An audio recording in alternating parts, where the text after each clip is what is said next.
how does it feel to you? Is there anything in there that you don't particularly like or you're concerned about? No, it feels comfy. Yeah. But I was never.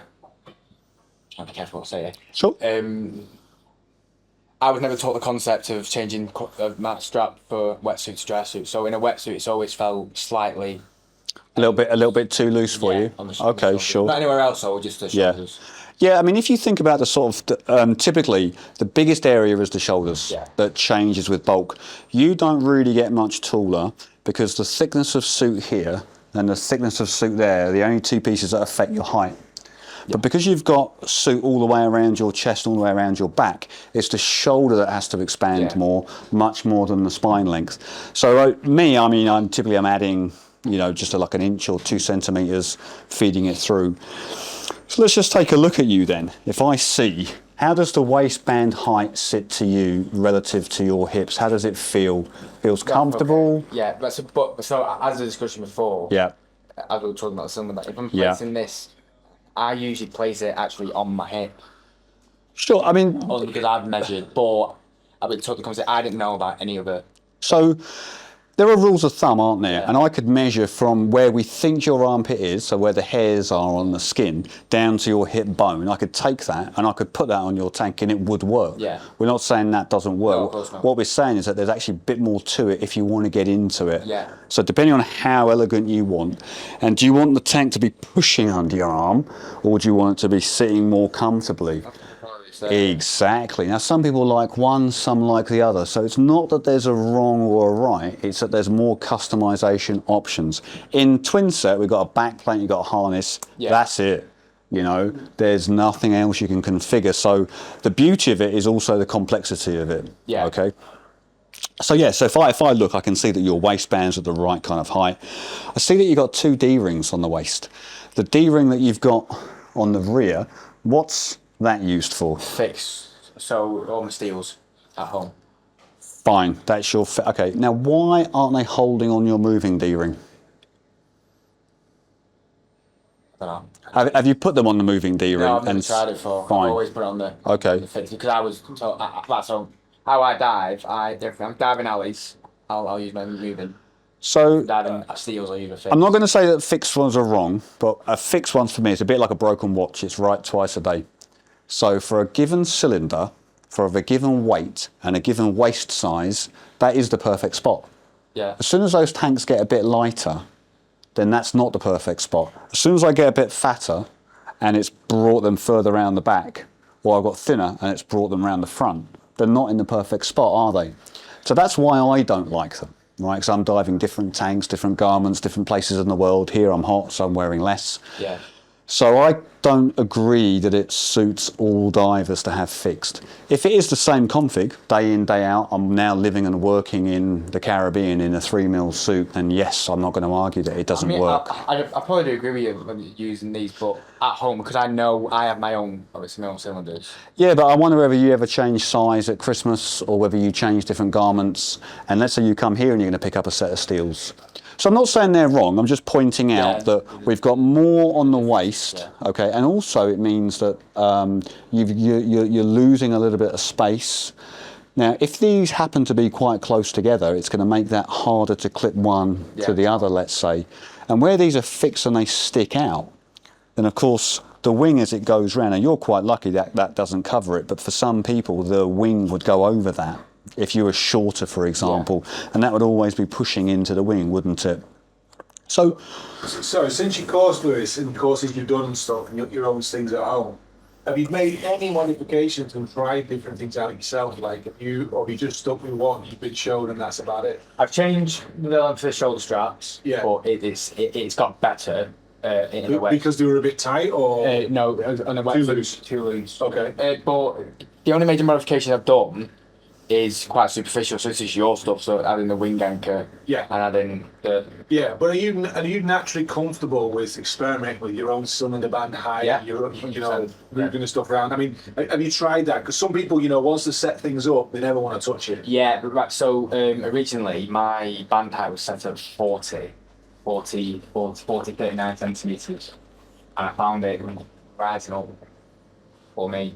Yeah. So then what I did, I remeasured. So I've changed my band height. I'm just a bit apprehensive changing the wing because if I change it and I can't figure out how to go back, then I've not got a wing anymore, really. Don't worry, we can help. So when you say the wing, you mean the harness? Yeah. Yeah, okay. No, that's fine. That's fine. No, just so I understand, because I'm thinking now about what sort of things you're thinking about, simply because when we talk about the band height, you know, we've come into, we talk about, but we don't talk about everything else that comes into the band height. There's some differences on the XDeep versus the Razor about what the loop bungee is doing. In Razor, the loop bungee is helping the tank getting pulled down. In the XDeep, it's helping the tank get pulled up. So there's a compensation that you can make with the band height I see, in one versus the Razor, for example. Of course, the strength of the loop bungee is interesting. These plates that you've got for the loop bungee, I mean, I can see. Can you see how you get this fur around the bungee? Yeah. Because it's rubbing on the metal here.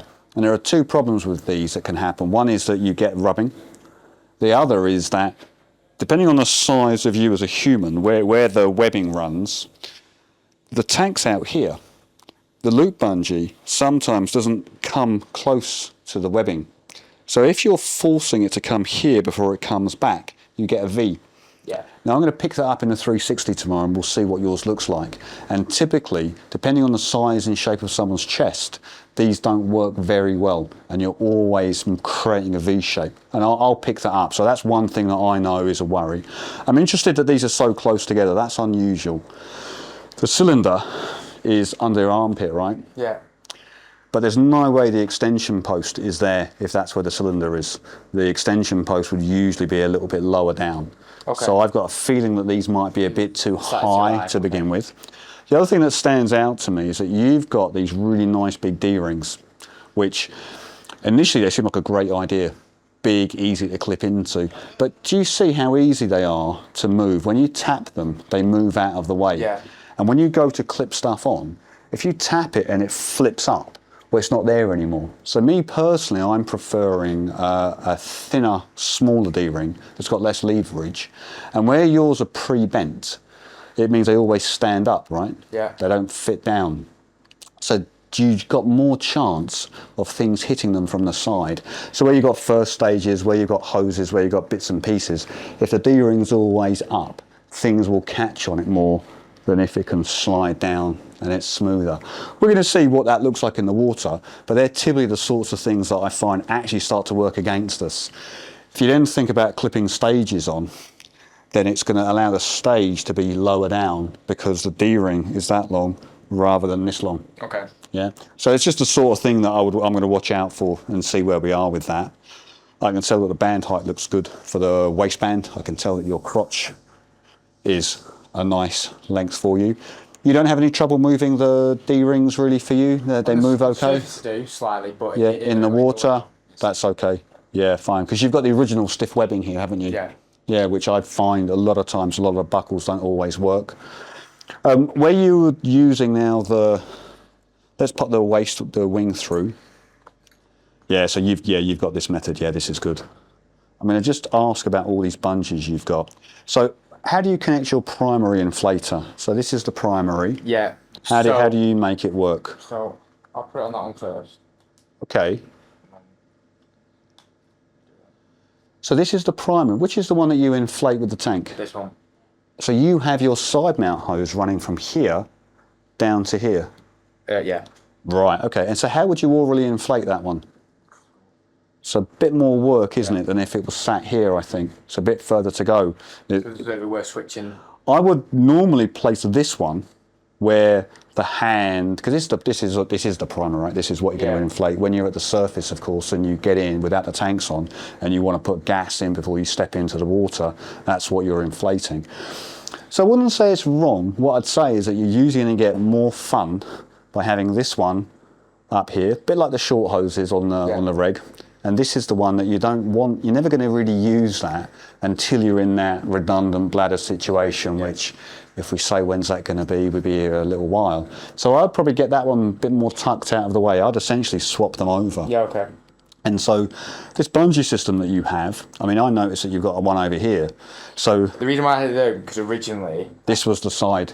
Well, no, it wasn't. Right, so I had both hoses symmetrical, so it was like that. Sure, fine, But okay. Then I'm Drysuit Then they're crossed over and they Yeah. get in the way, don't they? Yeah. Absolutely. Um, So I would generally, I use a simpler solution. If you looked at the one that we had here, it was just a single bungee, and it made the whole thing much easier to put on. And it's cleaner, less bungee, less going on, less work. Okay, and it's a looser one, it's a thinner one. Doesn't need to be so thick because you don't want that, like we said, over that side of the body. We want it to finish in the middle, don't we?